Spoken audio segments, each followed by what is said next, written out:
મહેસાણા જિલ્લાના ખેડૂતો માટે મોટા સમાચાર।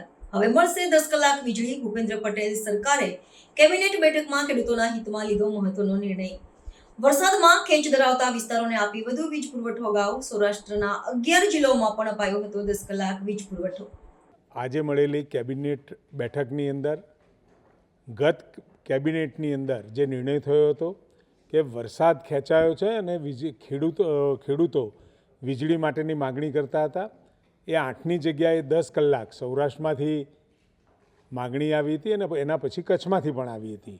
7મીએ આપણે સૌરાષ્ટ્રમાં આપવાનું ચાલુ કર્યું અને 9મી તારીખથી આપણે કચ્છમાં આપવાનું ચાલુ કર્યું। 8 કલાકથી 10 કલાક વીજળી જે આપવાની શરૂઆત કરી, એમાં ખેતીવાડી વીજ વપરાશ દૈનિક 4.4 કરોડ યુનિટથી વધી અને 5.2 કરોડ યુનિટ થયો છે। આ નિર્ણયથી 12 લાખ ખેતીવાડી કૃષિ વીજ જોડાણોને લાભ મળ્યો છે।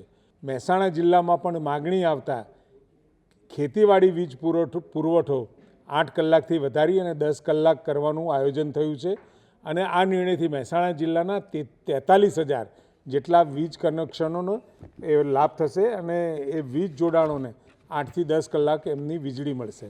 અને સાથે રાજ્યમાં હાલની કૃષિ વાવેતરની સ્થિતિ 11/8ના રોજ 85.57 લાખ હેક્ટરની સામે ચાલુ વર્ષે અત્યાર સુધીમાં 74.85 લાખ હેક્ટર એટલે કે 87%માં વાવેતર થયેલ છે। રાજ્યમાં તેલીબિયા પાકનું નોર્મલ વાવેતર વિસ્તાર છેલ્લા 3 વર્ષની સરેરાશ 26.97 લાખ હેક્ટરની સામે ચાલુ વર્ષે અત્યાર સુધીમાં કુલ 26.94 લાખ હેક્ટર એટલે કે 97.28%માં વાવેતર થયેલ છે।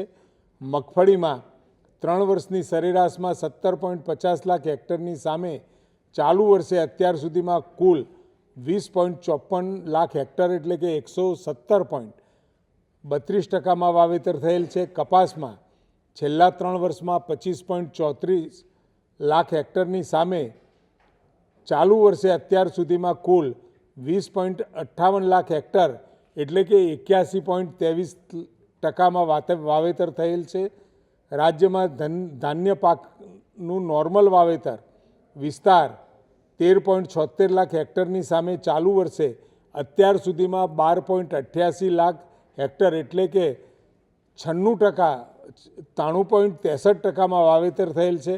ડાંગરમાં પણ 3 વર્ષની સરેરાશ 8.75 લાખ હેક્ટરની સામે ચાલુ વર્ષે અત્યાર સુધીમાં 8.44 લાખ હેક્ટર એટલે કે 96.30%માં વાવેતર થયેલ છે। મકાઈમાં પણ 2.85 લાખ હેક્ટરની સામે 2.72 લાખ હેક્ટર એટલે કે 95.42%માં વાવેતર થયેલ છે। રાજ્યમાં કઠોળ પાકમાં પણ કુલ 3.48 લાખ હેક્ટર એટલે કે 86.46%માં વાવેતર થયેલ છે અને ઘાસચારામાં પણ 75%નું વાવેતર થયેલ છે। આમ ખરીફ ઋતુમાં એકંદરે જે વાવેતર દર વર્ષે થાય છે ખૂબ સંતોષકારક પણ આ વાવેતર થયેલું છે।